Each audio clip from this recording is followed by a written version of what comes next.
All right. Give me,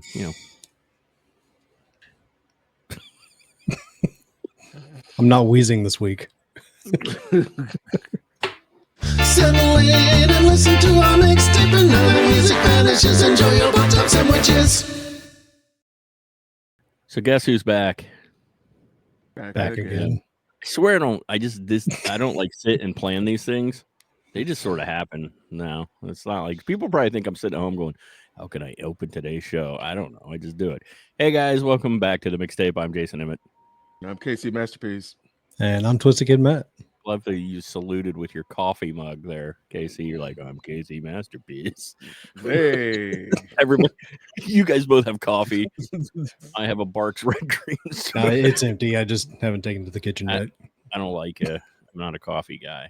Coffee. I know I'm not into coffee. But join us on a new show, Coffee Talk. We talk amongst yourselves. Any topic will do. I'm a little verklempt. But we're not talking coffee today. We're gonna be talking about some of the best movie theme songs from the 70s and 80s. And you may hear screaming in the background. Yeah, it's a woman being murdered in the next studio over. To prepare for our new show. Oh, the new show. Who did we kill? We dropped two. I don't know if the fine folks at home know that my stepson is autistic, and every once in a while he's just believe it or not, I am way far away from where he is currently. I can hear him all the way in Kansas City. It's crazy. Yeah, sometimes he just gets moved. I often think, like, what do the people next door think is going on? Actually, at this point, our neighbor by his bedroom knows. But like, I can imagine the first summer we were here, like, what the? He's got pipes, man. When he decides to let loose, it's fun when you're in the car. Oh, It doesn't happen a lot, but it has happened. Yeah, you're trying to drive and you're just gripping the steering wheel, going. People pull up next to you, just going, "What the hell? Why is that kid screaming?" The only worst thing is when you're in the car and just Stewie D's there talking to you. It's pretty much as aggravating. Love you, Stewie. You guys will be hearing from him soon.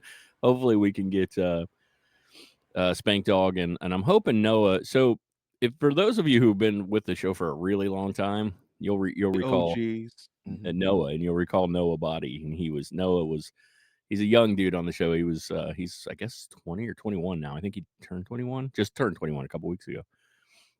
And it was fun to have him on to talk about all the like Gen X and older millennial shit, because just to watch his face sometimes when we would talk about things. But Noah's actually doing some cool shit right now, man. He got really involved in the world of wrestling, and I mean in the world of actually training to wrestle, and he refs matches and shit. We've gone out to see it a couple days. So much fun. I mean, it is just. One day you might see him on the WWE. Who knows? That would be really cool. His name will not be Noah Body. I tried. It's like, you already got a name. I forget what his name is, but yeah, it's cool. It's a lot of fun to go out and watch. I mean, like, even more fun than you can imagine. We went to there's a local brewery in town, and they had the whole thing. It was like, it was a lot of people too, and sitting back drinking a beer, watching your buddy's kid ref wrestling matches and them hit him and him get, it's just so much fun. I wanted to him, but they wouldn't let me. So you can do that outside of the ring, and just, I do that. Get assault charges, but he's getting pretty big. Eh? He towers over me now. I mean, most people do, but still. So we're going to be talking about some of the greatest movie theme songs, not scores, not soundtracks, just the theme song from the movie. And then this time around, we're going to tackle the 70s and 80s. If you're really into this, the next time around, you're going to hear us talk about the 90s and the 2000s. Most of this came about because I really wanted to talk about a specific song from the 90s. And I was like, how do I do that? And then we just built this whole thing around it.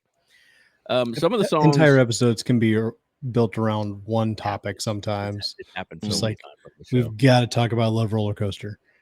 No, we've talked about it a few times, So, well, what's funny is I put together this list. There's going to be a couple songs that we have talked about before, but I'm shocked at how many of these songs I don't think we've ever really mentioned. for example, the first song on our list, I think has maybe been brought up one time years ago on our first Halloween episode. I think Okay. that was the only time the song, and I could be wrong about that. But here is our first song. If it's something weird and it don't look good, who you gonna call? Ghostbusters. So I can't Huey Lewis and the News. Yeah, good stuff. can't really remember the name of this song off the top of my head, but I know it's from the 1984 movie Ghostbusters. I believe it's Ghostbusters with a parenthetical. Bustin' makes me feel good. So this If is not, Ghostbusters. it should have that at the end of it. 1984, written by Ray Parker Jr. This song has, if you're going to talk about best movie theme songs, this may be one of the most recognizable, one of the best out there. Especially ones that number one. talk about the title of the song in the song. So a lot of these, well, not a lot, quite a few of these are going to do that actually, and it's really cool the way some of them come about. Just like this song, for example. This song has a really cool backstory. If you guys don't know about it, we've never talked about it, so maybe you don't. This song hit number one. Of course, it hit number one. It stayed at number one for 3 weeks. Nominated for Academy Award, but lost. Okay, couple of things, guys. 1984 is going to keep coming up, and freaking Stevie Wonder. I just called to say I love you. Just knocked a couple people off that Academy Award chart. Oddly enough, we didn't put that on the list, but it is from a movie. Don't ask me because I forget. But it is. So interesting. Most people know this little backstory about this song and how Huey Lewis sued Ray Parker Jr. for the song. Most people know that, right? I assume. So he sued him because the bass line specifically, but a lot of the song is very much "I Want a New Drug." Right. It's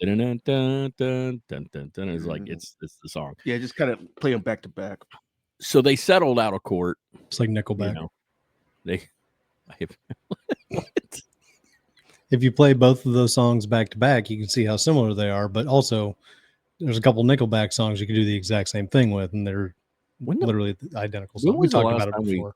When was the last time we cracked a Nickelback joke? Because I feel like it's been a while. They've kind of come around. I wasn't ready, Kevin. I wasn't ready.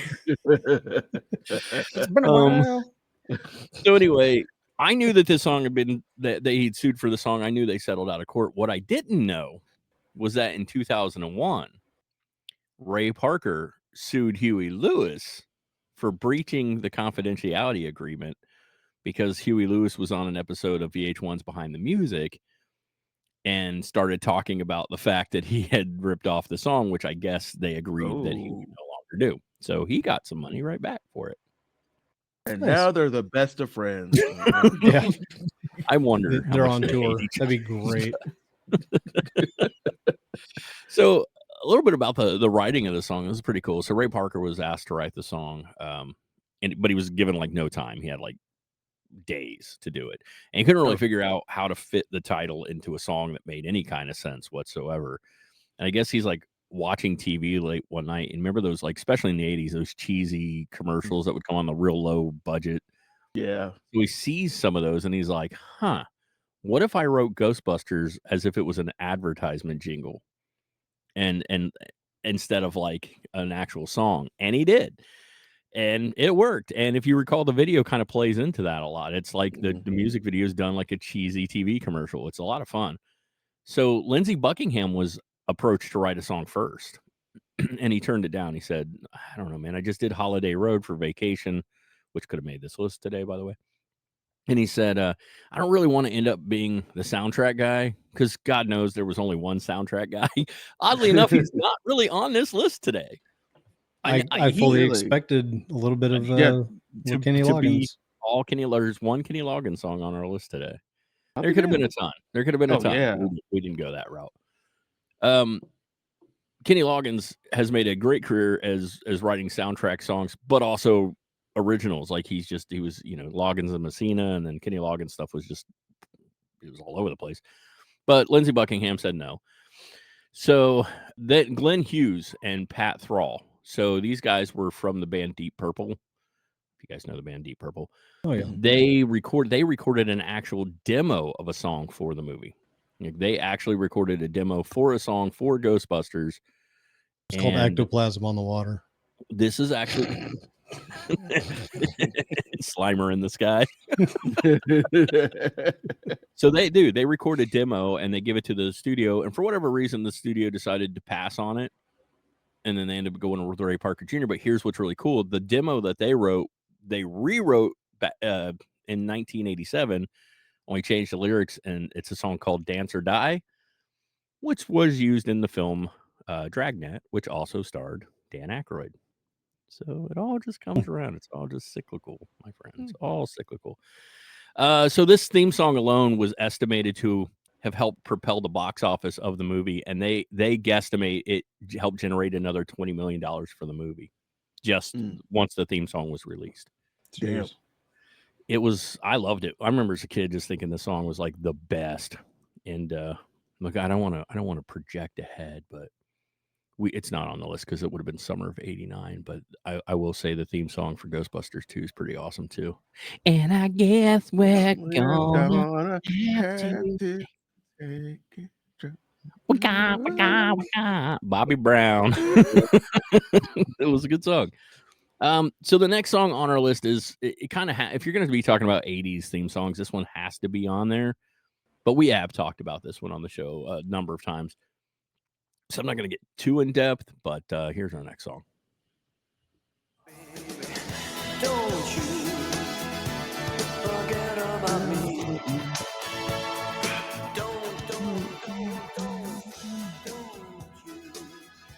I mean, you can't really talk 80s theme songs without talking about the Breakfast Club. I think a lot of people consider this like the most iconic 80s movie. Yeah. And I see that. I get that, Not for me, it's like the Goonies, but for a lot of people, it's this. Don't You Forget About Me from the Breakfast Club.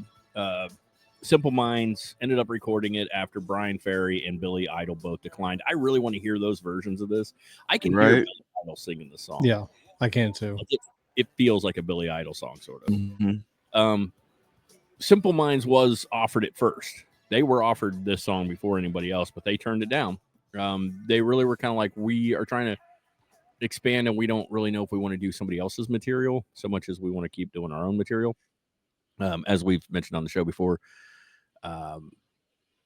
Simple Minds singer Jim Kerr at this time was married to Chrissy Hynde from the Pretenders, and it was actually her who told him, like, hey, I think you guys should do this song. It's a great song. You guys should totally do it. So I guess he listened to the wife, and he's like, all right, we'll do it. I don't want to get in trouble. They recorded. Actually, why wouldn't you listen to Chrissy Hynde? You would. It's the Pretenders, for Pete's sake, True. So gotta listen to this old battle axe. Well, that relationship didn't last, so maybe you should listen to it. If you don't, you're going to be back on the chain gang soon. So oh, that's painful. It's okay though, Matt. No matter what you say, I'll stand by you.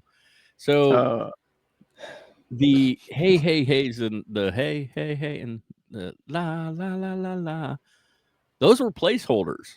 Those weren't meant to stay in the song. He put them in there until he could figure out some lyrics.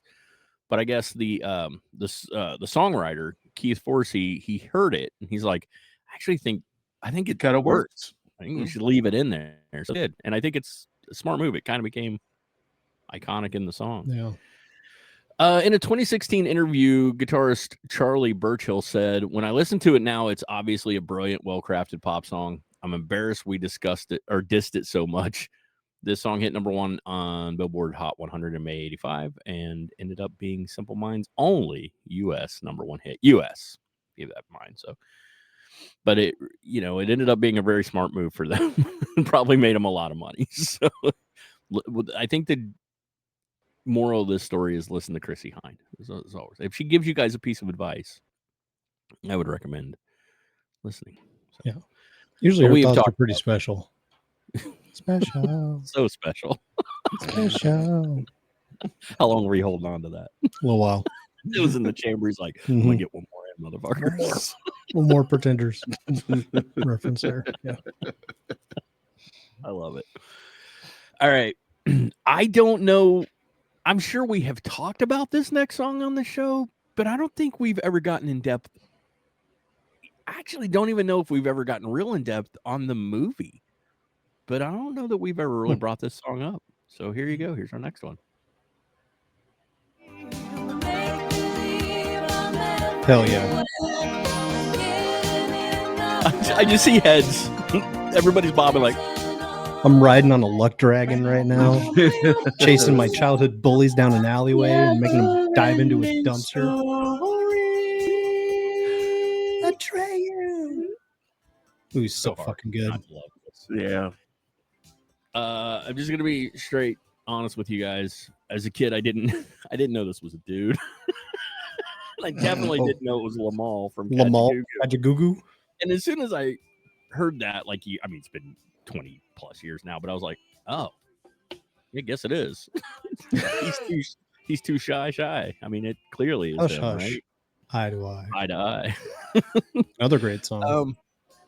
So as we mentioned, this is Lamal, who had been the frontman for Kajagoogoo. He's approached by, again, Keith Forsey, the same guy who wrote Don't You Forget About Me. And he is asked to sing the title track of a song with music produced and composed by the amazing Giorgio Moroder, who I love. And again, another producer and composer that you just all throughout the 80s, Giorgio Moroder was all over everything. So if you go back and track it, you'll be like, oh, he did this, he did that. So the song, of course, is The Never Ending Story. Duh. I mean, it's right there, guys. If you missed it, it's hard not to sing it. It is. And it You're makes ruining it.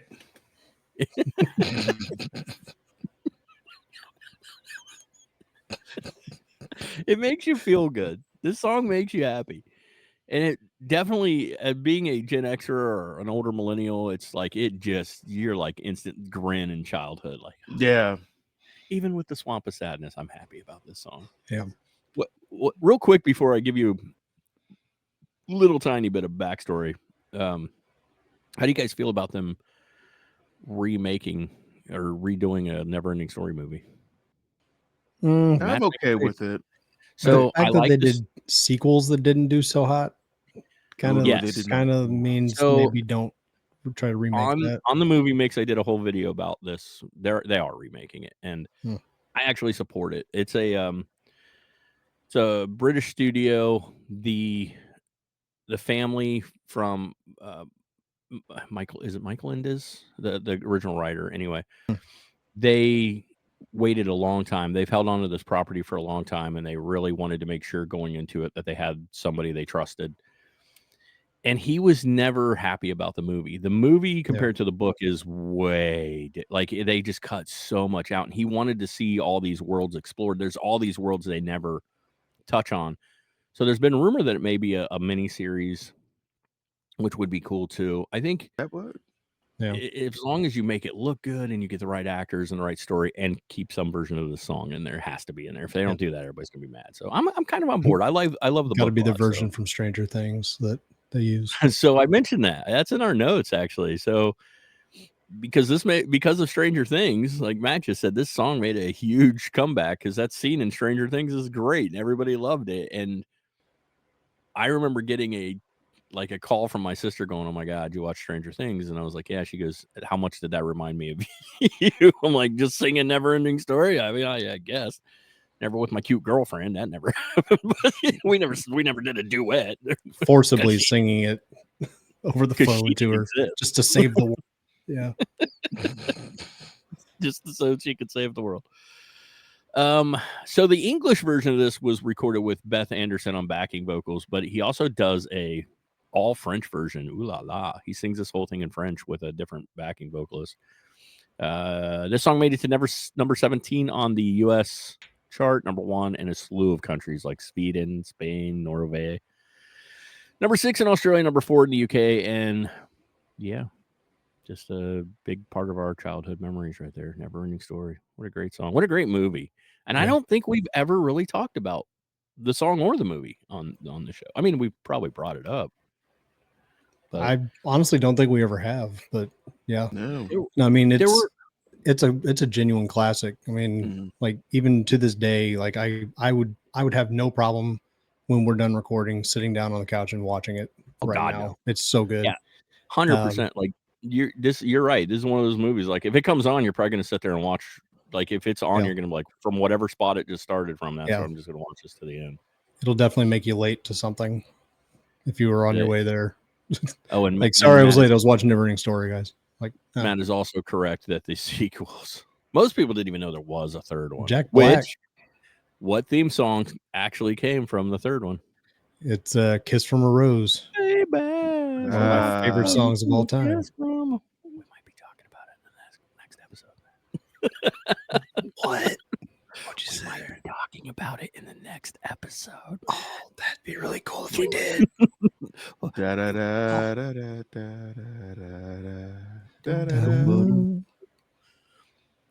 I thought somebody was going to start singing and I was going to try hard. I was like, who's doing the next part? All right. This next one might shock you guys a little bit. I said this was 70s and 80s, and we got a couple of 70s songs. And this one for me, again, is just, and it's very iconic from my childhood, and I'm probably a lot of people within a certain age group, but it also is just a majorly successful theme song. And again, you know, might tell you the name of the movie in the song.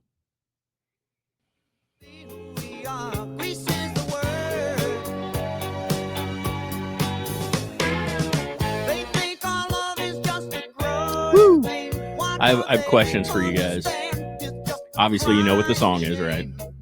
Well, I mean, Kevin looks very lost. Yeah. I don't think I've heard this song before, actually. Wait, it's Grease. Are you being serious? AKA Grease is the word. Oh, really? Oh, okay, so my first question is, do you guys know who that is singing? I have no idea. It sounds like Phil Collins. It's Frankie Valli.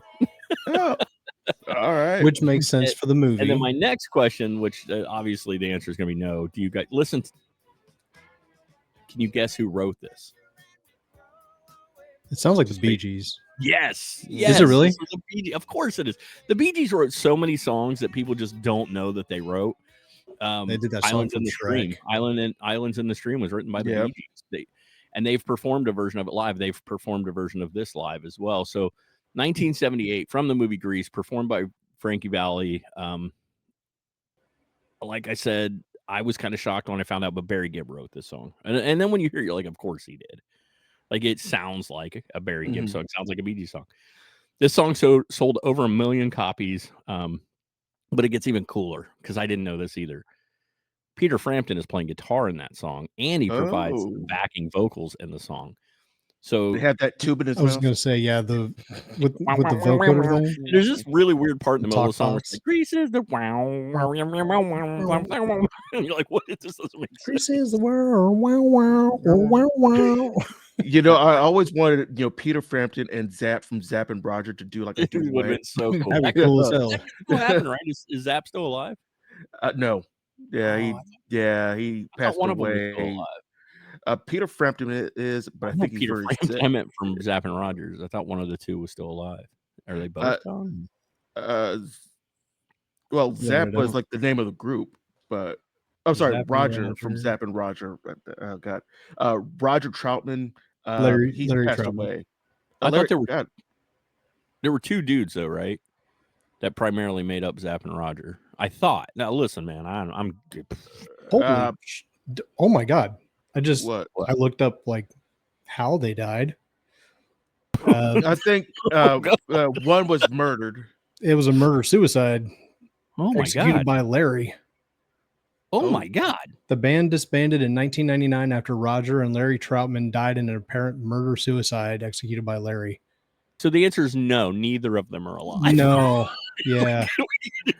we could have ended right there. Sorry, guys, but damn. Well, this story, wink, wink, nod, nod, might lend itself better to our next future podcast. It's not true crime. I just want to go there. We're not doing true crime. Side note, while we're off on a tangent, I looked up. I just called to say I love you, and it is from The Woman in Red. Thank you. I thought it was, Gene but I didn't Wilder. want to say that because I would have felt dumb if I was wrong. Because I was Gene like, Wilder and Miss Kelly LeBrock. yeah. God, Roger would've and been Larry cool. Troutman are listed as past members. I think around here, so the band's still around. That's weird. Around here, Peter Frampton is yes, actually. Peter Frampton is kind of like royalty here in the Cincinnati area because he's from he lived lives around here. here. I Yeah, think he lives over in Kentucky now, but he did live. I thought he lives like in Tennessee now, but I don't I know. could be wrong. I'm pretty sure he left Indian Hill and then moved to. I'd heard something about Kentucky. God knows. I don't keep up on. Let's not dox Peter Frampton if we can keep from it. I don't keep up on Frank. I'd been by his house in Indian Hill before. Not that you can see it. There was a big stone wall. It's beautiful out there, but yeah, he was a local boy. So what had happened is I guess Gibbs actually asked Frampton if he would help with the song because they had just worked on Sgt. Pepper's the movie together, which is atrocious. But Peter Frampton and the Bee Gees are in that movie. So when they get Frankie, they actually asked Frankie Valli to do it because they were like, we don't want Gibb to do it, but Valli and Gibb have like similarities between their voices. So they kind of asked Frankie Valli, and it turned out to be a huge comeback for Frankie Valli, which was really cool too. There's a whole thing about his record label was gone. He wasn't performing under any record label, and because of Grease and the success of Grease, he was offered another record label. So I think it's pretty cool. So, and if you have not recently watched Frankie Valli perform, don't. It's frightening. He looks like he lip syncs poorly, holds the mic really low, and it looks like an animatronic from Chuck E. Cheese. And Matt, I see you typing, which means you're looking this shit up. It is scary, and it's sad because he's like 90 some years old. And he looks 4 days ago, struggles to lip sync at concert, leaves, and he looks like an animatronic from Chuck E. Cheese. I'm telling you. Oh. His rep says he's just fine. Well, he is, but he's also like 90 something. And that's a farewell tour. As it probably should be. Jeez. Hopefully we don't say goodbye while he's on stage. Right. Well, apparently they're just gonna prop his ass up like Weekend at Bernie's or something. So this Grease was a huge hit in the US, landed at #1, hit #3 in the UK, 2 in Australia, and went platinum in the US. So I can't believe Kevin's face was like, I don't know this song. Yeah. I guess Grease was probably like, it was just a thing like my parents made me watch as a kid, which probably was completely inappropriate when we were watching Grease as a kid, but we were. Song about banging a chick underneath a pier. Oh God, yeah, no shit. Probably getting her pregnant. The chicks will cream for Greased Lightning is the lyrics, and then we won't even discuss the fact that I was watching Grease 2 as a kid. There's a song called Reproduction, where does the pollen go? Like, I can fucking sing it, Well, when you're a kid, you don't put 2 and 2 together. Oh, I used to walk around singing the song all the damn time. That we just had cable, and they played Grease 2 over and over again on cable. So Grease 2, more like Grease too much. Jeez. Didn't grease it enough. Hawk to it, girl. Where are you? You seen the video of her singing New York State of Mind? I don't want to, but no. Oh God, she completely fucks up the lyrics. Good. Yeah. Yeah. She goes, that song in New York where concrete jungle, wet green tomatoes. Green tomatoes. I have seen that clip now that you and the person just looks at her like, what? I just saw a meme the other day that was the Australian I'm air quote break dancer. Breakdancer. It's like how mad is to talk to a girl that that stole her 15 minutes of fame. I've seen bobbleheads of her of that breakdancing lady. Oh my God. I think what she did was totally disrespectful. Am I alone in that? Because she acts like it's a big joke. Like, well, I just knew I couldn't beat all of them, so I just did stuff that I thought was, because that's the thing with breakdancing. It's like, no, that's not the thing. No. Yeah, you can make up moves, but hopping around the stage like a kangaroo, literally not. It was so dumb. Anyway. Yeah, and people were like, oh, it's a reference to kangaroos from Australia, where she's from. Yeah, thanks, we get it. Cool. Yeah, you look like an idiot. How did these legitimate breakdancers not even get media coverage, from what I can tell, because of this chick? Right. People love a train wreck. I have actually watched some of the actual breakdancers, so we just because I was like, God, they can't all be like this. Was this the first year for breakdancing? Yes. Yeah. Okay. And she which means the world thinks that that's what breakdancing is now. Like, oh, like that. Yeah. Now all these countries are like, well, shit, we can send somebody for that in 4 years. All right, next clip. Obviously, we have talked about this song, but if again you're talking movie theme songs, this one's pretty iconic from the 80s.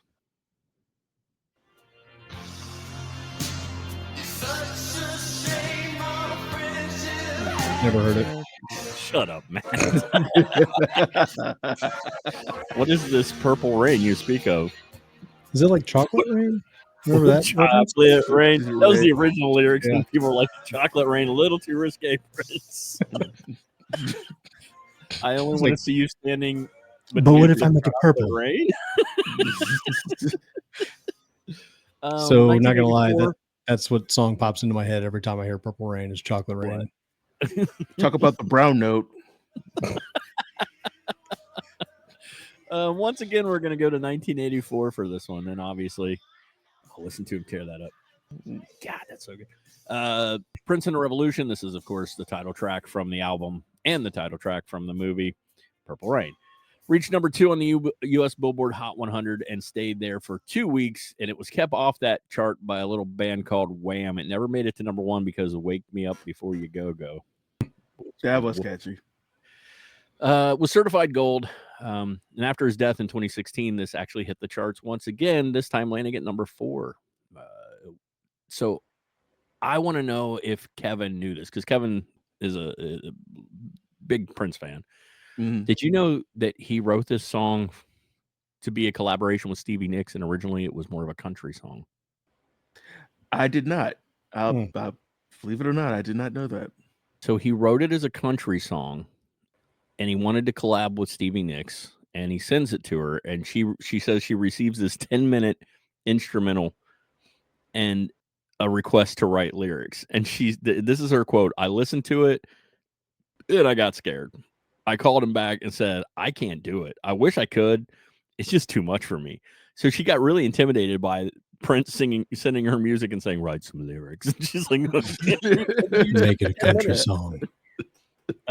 So Prince has this song, right? And he and the Revolution, they're in a rehearsal and they're getting ready to leave. And Prince says, "I want to try something before we go home.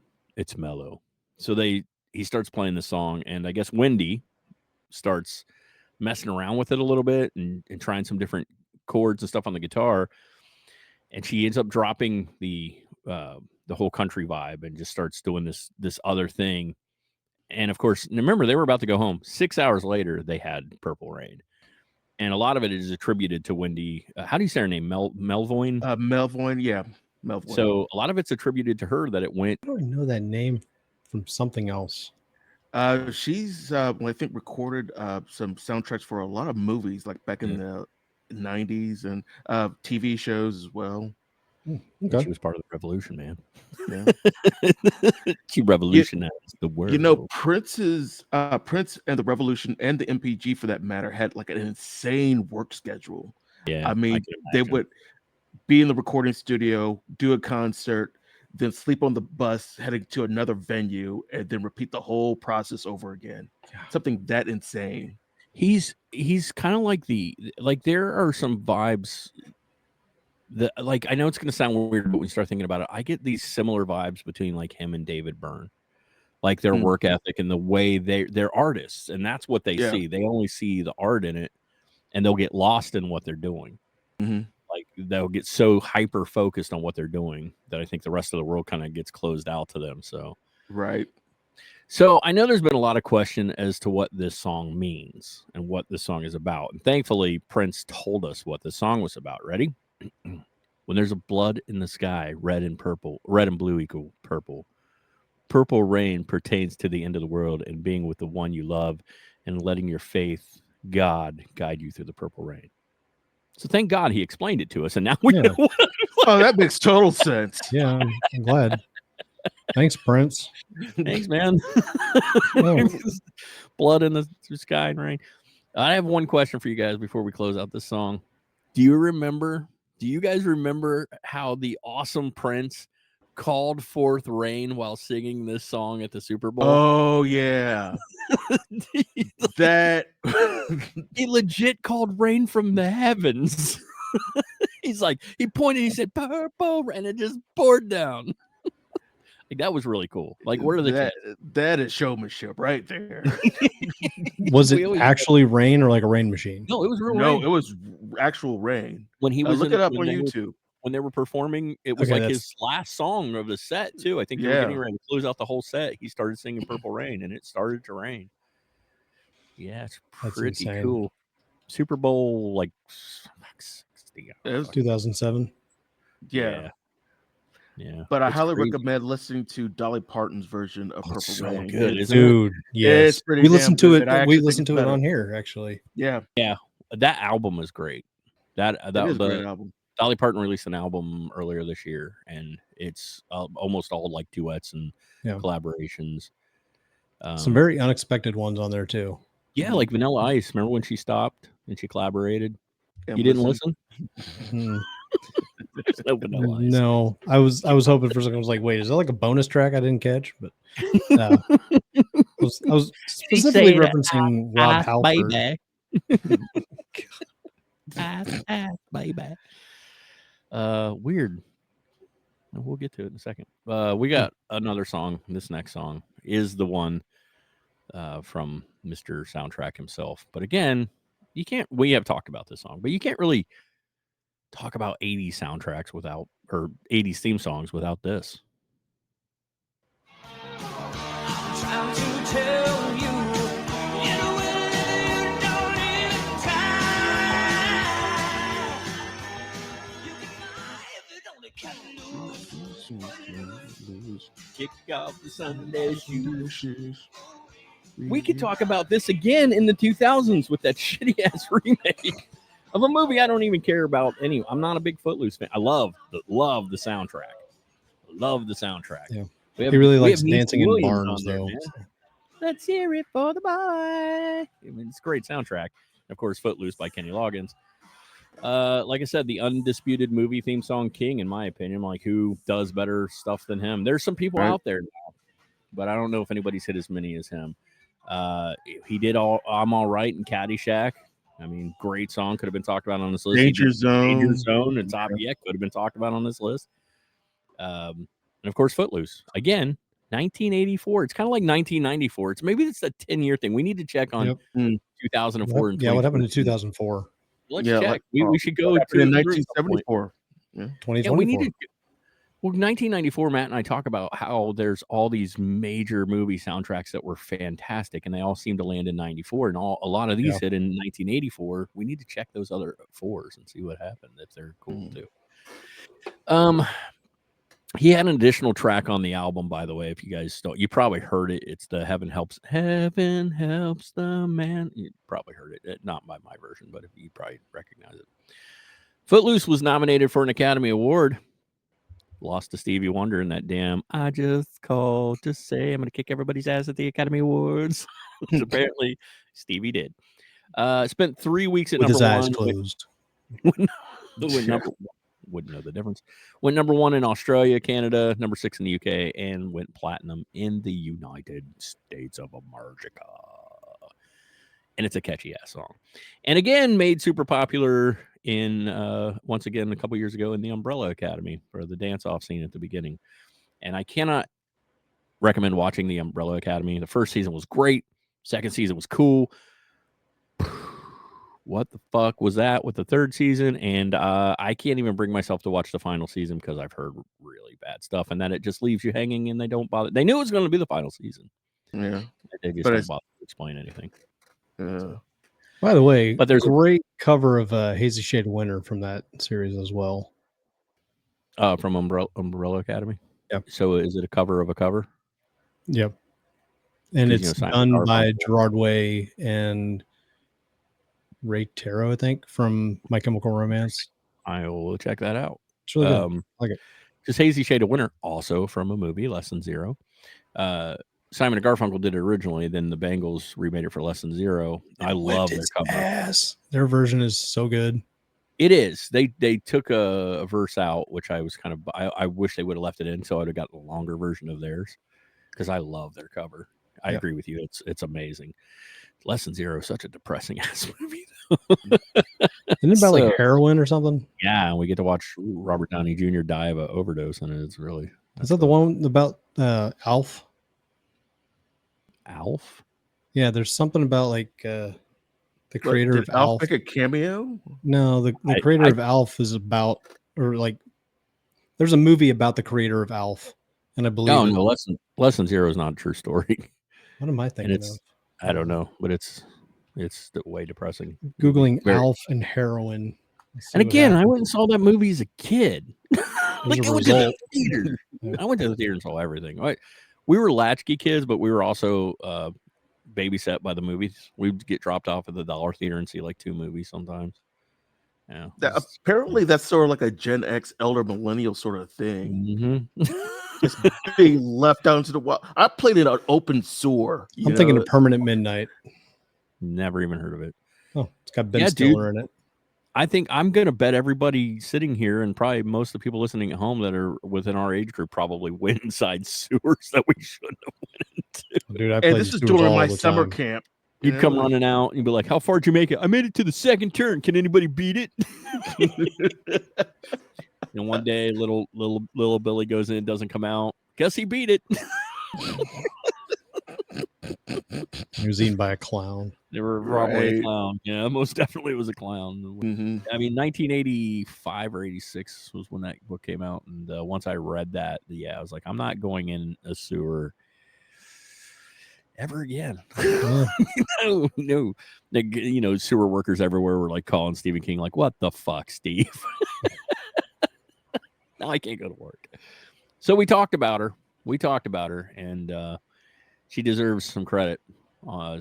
Most definitely on this episode, since we just mentioned her anyway. But here you go. Folks like me on the job from 9 to 5. Working 9 to 5. What a way to make a living. Those hours sound horrible, by the way, to me. Yeah, it never made sense. Yeah. No wonder you lose your mind starting that late in the Right. day, getting off that late at night. Come on. I work 8 to 5. Exactly. I'm doing like- 7:30 or 7 to 3:30. So I just want to tell you guys, I fully love this song. Like, I listen to the song on a regular basis. And oddly that you guys said that 9 to 5 became a huge hit, partially because it became an anthem of the 80s, just from working class people. yeah, from people who tied up their boss and tortured him for an entire day. You know, they really should remake this movie. Yeah, Kevin's But they- uncle. It would hit. I think it might do well, but if Dolly Parton R.I.P. needs to be a part of it somewhere, and Jane Fonda 'cause, Has to be. Oh yeah. Yeah. Oh yeah. 1980, 9 to 5. So leave out the third one. Basically, Lily Tomlin. Yeah. Dabney Coleman's dead though, so we can't have him participate. Well, Didn't Lily Tomlin and Jane Fonda do a movie together not that they long did a ago? series, Grace and yeah. Frankie. Yeah. Which is wonderful. I think my wife was really into it, and I watched a couple episodes with her. That's right. It was Grace and Frankie. Yeah. We Did just Dolly need more Parton ever do a Dolly cameo? lines. Because she I should don't have. know. I'd have That'd to. be amazing. Melissa would probably know. She never watched seen that it. show, and I've seen a couple episodes and enjoyed it. I just never sat down and watched the whole thing. This one Dolly 3 Grammys plus 3 additional nominations, and an Academy Award nomination. It was number 1 in the U.S. On the adult contemporary chart. It was number 1 on the Billboard Hot 100 chart. It landed number 2 in Canada, 9 in Australia. It also went 3-time platinum in the UK and the US. So in this song, we have talked about this. We hear a typewriter, and that whole thing came about while Dolly Parton was writing the song. She started clacking her acrylic nails together to get the sound of the typewriter, and said, we need a typewriter in the song. It was literally her making the noise with her nails, which is, of course. 9 to 5, I did not know this. 9 to 5, literally 925, was an organization founded in 1973. And it was an organization founded to help bring about fair pay and treatment to women in the workforce, which makes this so much cooler that Dolly Parton did the movie and the song. We all know the hours are 9 to 5, but that's what the organization was actually started for. She became the second woman to top both the U.S. country singles chart and the Billboard Hot 100 chart with the same song.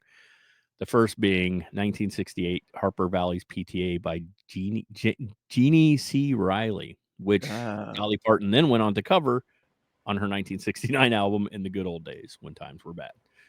So this song is just prolific. She broke a record. She hit number 1 on all these charts, got all these nominations. This song is so much fun. And it works well for the movie, but it actually works separate from the movie too. It's just one of those, even though it's the name of the movie, it kind of works on all levels. It's a good walking song. Put it on, just go for a walk and just doom, doom, doom, doom, doom, just like that's almost like a Muppet kind of feel to it, actually. It really does. Yeah.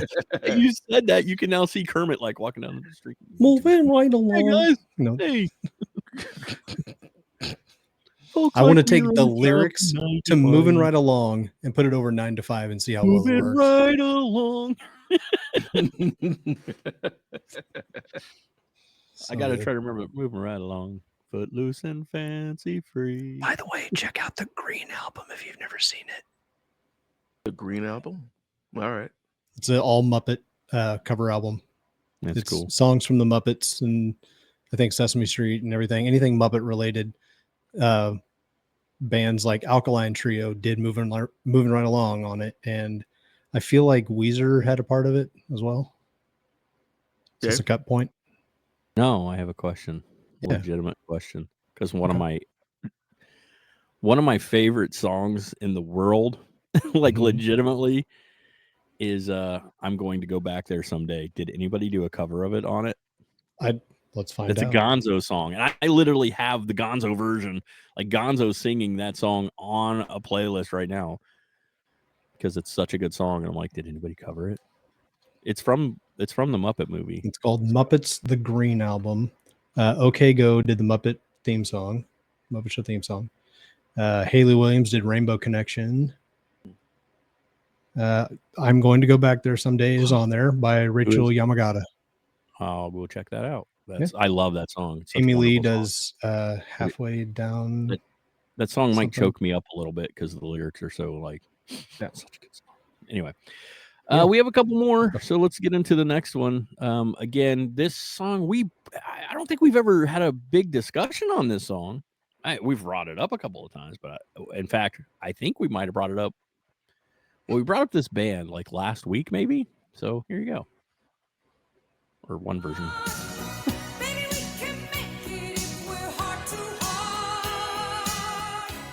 Mannequin 2 on the Move. The first one. You keep saying Mannequin 2. This is just for Mannequin. Yeah, Mannequin 2 is a horror movie. Mannequin 2 didn't have anything good about it. I don't even think the music. Mannequin's a fun movie. Mannequin it's a weird movie, but fun. Yeah, it is weird, but a lot of fun. Dude falls in love with a mannequin. Yeah, he falls in love with a mannequin that's Kim Cattrall, for Pete's sake. I mean, that's a pretty hot mannequin. You know, I don't really remember the plot of this movie other than a dude falls in love with a mannequin. I don't remember how she comes to life. Is he imagining it, or is he just dry humping a mannequin in a department store? She comes to life for him, but when anybody else comes around, she turns into plastic. And so it's like adult Toy Story. There's a reason for it. There was a curse put on her.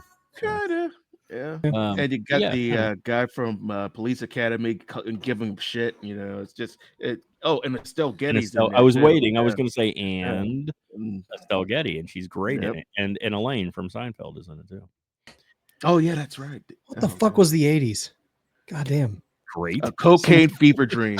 So we brought up Mannequin. Movies about robots and mannequins coming to life. And this band last episode, or one of the last two episodes, we got kind of got the whole thing. So this song was actually written by Diane Warren and Albert Hammond, but it was performed by, and this time we know for sure, Starship. Not Jefferson Airplane, not Airplane, not Jefferson Starship. They were Starship at this point. Why did they change their name so much? You got to evolve with the times, man. Apparently. Starships are more futuristic, like the 80s. Yeah. The song itself features Grace Slick and Mickey Thomas from Starship. That's who doing a duet. One of the best duets ever, I think. We might have talked about this in the duet episode too, I think. I think so. Possibly. Reached number 1 on the Hot 100, received a nomination at the 60th Academy Awards. So Albert Hammond, who was one of the writers of the song. I think it's interesting that Diane Warren wrote it but didn't perform it. I think it's kind of interesting. Anyway, that was when she wasn't investigating the Amityville house. Yeah, that's not Diane Warren. that's Elaine. That's Lorraine. It took me a second. I'm like, huh? Did she write something for the Amityville movie? Like, it was really long for a second. Hint, hint, wink, wink, nod, nod. May come up in our future Possibly. podcast. Yeah, we'll see. So Hammond said that the idea for the song came from his marriage to his girlfriend of 7 years after his divorce from his previous wife was eventually finalized. I guess they'd been literally his ex-wife had been holding things up for almost 7 years, like was fighting him for that long. And Jeez. he said to Diane Warren, it's almost like they've stopped me from marrying this woman for 7 years and they haven't succeeded. They're not going to stop me doing it. So, nothing's going to stop them now. That makes sense. We should look up if they're still together. Let's do it. What's the names again? I don't know. His name was Albert Hammond. So I don't know. Which, by the way, we've talked about him before. He is the father of Albert Hammond Jr. from the Strokes. Yeah. Oh. But I don't know his second wife. I hope they're still married. Please tell me that his second wife is named Annabelle. Spouse Claudia Fernandez. What year? Okay. That just says that's his spouse's name. It doesn't tell you from, like, if you go on Wiki, it usually tells you. That's where I'm looking. What to what. That's interesting. Personal life. Let's see. The song went gold in the U.S. and it's just a good time. Like, this song's just a lot of fun, and Still looking. It's probably her.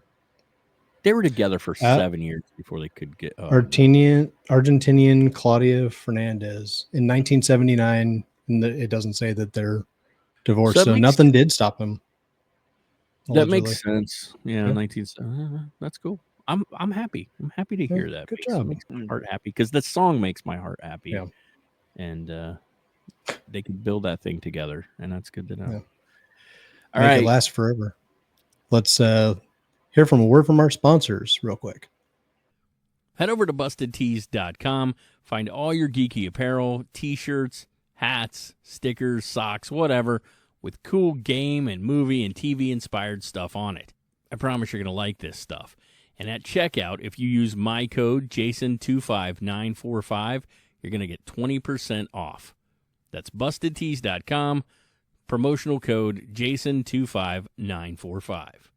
All right, guys, this next one on the list is, I had to put this on. And this song was a monster huge hit. And everybody knows it. I'm going to argue, even if you haven't seen the movie, you know this song. Okay. Correct. I've never seen this, but I know the song. I've seen the remake. I haven't even seen that. Samuel L. Jackson. Shut your mouth. Yeah. I'm talking about Shaft. It's like, hey, calm down, bitches. I'm talking about Shaft. No one understands him but his woman, John Shaft. This song is this weird, like, it almost like it shouldn't have happened. This is the theme from Shaft, 1971, written and recorded by Isaac Hayes, a.k.a. Chef. I was about to say, yeah. Put him in your mouth. Put him in your mouth. This song, like I said, is recognizable to people who haven't even seen the movie. This song went to #2 on the Billboard Soul Singles Chart and #1 on the Hot 100, considered by many people to be the song that started disco. That's how prolific this song is. Really? Yeah, considered to be like the first like disco song. Can you imagine won an Academy Award? People dancing like at a disco, dancing Shaft, just like white suits. It won an Academy Award, making Hayes the first African American to take that award for a non-acting category. He also won 2 Grammys for the song. It was a big deal. So Hayes actually told the National Public Radio, NPR, that he had only agreed to write and record the Shaft score after the producer, Joel Freeman, promised him an audition for the lead role. He didn't know that lead role was already taken by Richard Roundtree at the time. They just made him a promise to get him to write it. He also had Isaac Hayes had no acting experience at the time, and they never actually gave him a chance to audition, but he wrote it and liked it and said use it anyway, which turned out to be a major thing for him. And if you think about it, the theme from Shaft sort of made Isaac Hayes' entire career like what it was. I don't know anything other than South Park that Isaac Hayes did. Well, I got to star in I'm Gonna Get You, Sucker. He was in that. And he wrote other music. I mean, he wrote other music. And it's weird because he's not that great of a singer. He's done some strong vocals kicking here. But I think what happened was the tone of the music just played into the movie so well. And it added that kind of blaxploitation feel that it kind of needed. And it just really sets this vibe. And you can picture Richard Roundtree walking down the street to this, you know, like you hear it. It's so iconic, man. It's really cool that all that happened for Isaac Hayes. Like, I think that's wonderful because he was a cool dude. Isaac Hayes was a really cool dude. So, all right, we have a couple more and we're running out of time. So we're gonna try to tear through these three because the last one on the list, if you're doing 80s, has to be done. But before we get there, we're gonna do this little gem right here from 1986. I could never make it alone. Hell yeah. And Peter Cetera. I am a man who will fight for your honor. Yeah, 1986, Peter Cetera, Glory of Love, written and composed with his then wife, Diane Nini, and David Foster. This was right after Cetera had left Chicago, and he was really trying to show that he could make a name for himself in a solo career, and he did a great job. So this song was originally written and intended to be at the end of Rocky IV. But United Artists, they said, we're going to pass on it for Rocky. But eventually it made its way to Karate Kid 2, which seems a lot more fitting. Yeah. And all I can tell you is every time I hear this, I picture him standing up on that ridge overlooking the ocean. Yeah.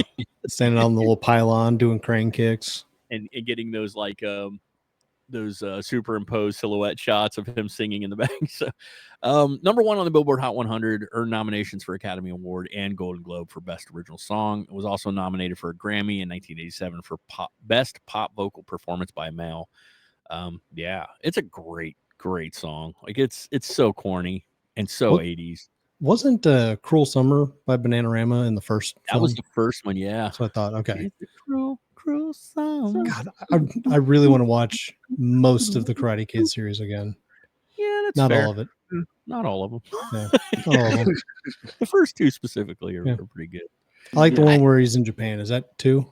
That's the second one. True. And I will tell you this: I do appreciate that the in the little third drum movie when they brought Robin Lively in, they did not make them a couple, just made them friends, and that was intentional. They originally wanted to. And I guess Ralph Macchio was like, I don't think we should, because he literally just got out of 2 relationships, and I really thought that was cool. Yeah, the little drums. Yeah, that's his move in the second one. That stupid punch. I found one with Optimus Prime painted on it one time when I was in high school. It needs to look like Prime. This exists, but I want one. It needs to look like Prime and have Megatron's faces. So all right. You guys heard this one when we were prepping for the show, but this is another one from 1984. Coming at you live. This is Phil Collins. All right, J.C. Kasem.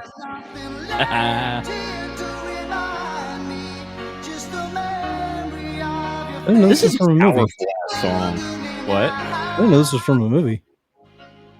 Yeah. This is the song Against All Odds from the movie Against All Odds. I've never even heard of the movie Against All Odds. It makes a little bit of sense. 1984, once again. This is Phil Collins.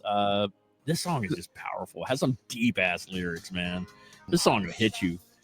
You listen to the words and you're like, damn. It's going to make you feel some stuff. Number one on the Billboard Hot 100 in the United States. The first of 7 U.S. number ones for Phil Collins in his solo career. He was doing solo stuff when he was still with Genesis, by the way. He was doing them in tandem. Against All Odds, Take a Look at Me Now, topped the charts in Canada, Ireland, Norway, went number 2 in the UK, certified gold in the US. He was actually asked to write the title track from the song, and it stemmed from another song he'd been working on for years and just felt like he couldn't get it right. And that song was called How Can You Just Sit There? He kept setting that song aside. He said he just wasn't feeling it. But then the movie came around and he presented the idea of the song and they really dug it. So they reworked the lyrics. And of course, he has stated that like most songs in this particular time period, this song was inspired. He was inspired to write it shortly after his breakup with his wife. And he has said about that, and I agree. Like he said that divorce transformed him from being a musician into being a lyricist. And like all the stuff he did from like No Jacket Required and stuff, all the stuff he did after his divorce is just like the most impactful shit. And the lyrics, like I said, listen to the song and listen to the lyrics, and you're gonna be like, damn, very powerful. I don't know that I recommend watching Against All Odds. I don't know. It's a very who started that? Let's find out. Jason Brobard and Michelle Santi-Chiva. You're just making things up.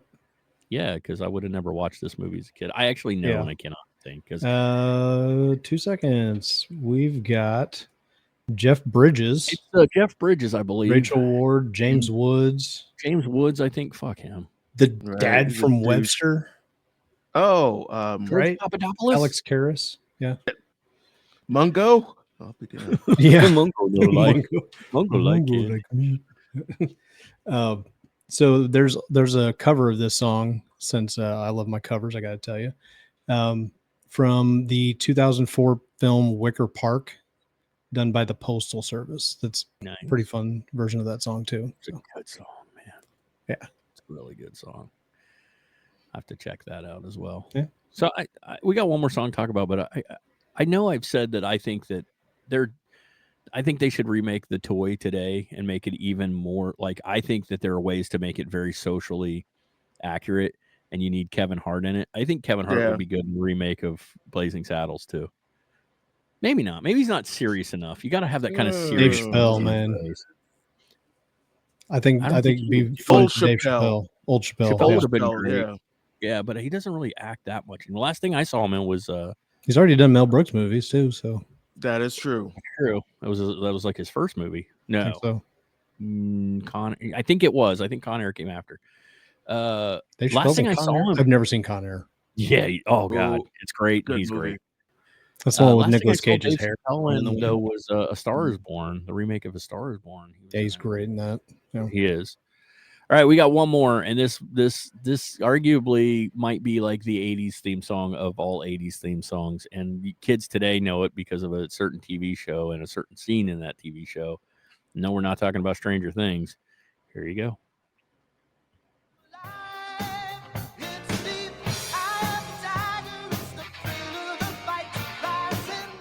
If you don't watch Supernatural. Oh, yeah, I don't. There's a scene where they're cruising down the street and Dean's leaning out the window with Eye of the Tiger blaring, and he's like dancing to it. It's freaking great. 1982, Eye of the Tiger by the band Survivor. This one was written for Rocky III and actually made it into the movie, unlike Glory of Love. I was about to say it was for Rocky III, not Rocky IV. This song actually happened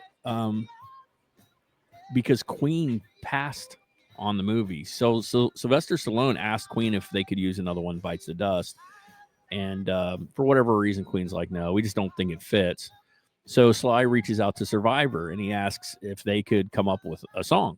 So they actually use some words and phrases from the film, and they use the pace of boxing to set the tempo for the movie. Like boom, boom. That's how it gets its tempo. Song reached number 1 on the charts, stayed there for 6 weeks, 15 weeks in the top 10, won a Grammy. And a lot of people, including Survivor, think that this song helped them survive their career. So Survivor had released 2 very unsuccessful albums, and they were worried. They pretty much believed their record label was going to drop them. And Sylvester Stallone reaches out. They record this song and blows up. And I can't name another. Actually, can't name another Survivor song. It's God, I can't even think of it now. I mean, like it's right there. He tries to do this, and he's like, "Yeah, I can do 3 songs right now." And he doesn't. I can't do 3. There is another one, and I can't think of the lyrics. Like I'm hearing the melody in my head, and it's making me very angry because I can't think of the lyrics. It's yeah, I don't know. Well-known Survivor songs. Let's look this up. Eye of the Tiger. There's Burning Heart. The Search is Over. Burning Heart. That from Rocky V. Search is over. You were with me. That's what I was trying to think. I'm like, it's a love song, but I can't think of it. It's such a good song. I Can't Hold Back. If it's the song I'm thinking of. No, but that's right. I forgot they did Burning Heart for the next Rocky movie. And the burning heart just about to break. Oh, I Can't Hold Back from Paul Blart Mall Cop. Oh God. Yeah. Two honorable mentions in the 80s, 70s list. I had the time of my life. I didn't put it on here because we've talked about it before, and you know, but obviously from Dirty Dancing, one of the biggest movies from the 80s, and The Power of Love, which we have talked about many times on this show.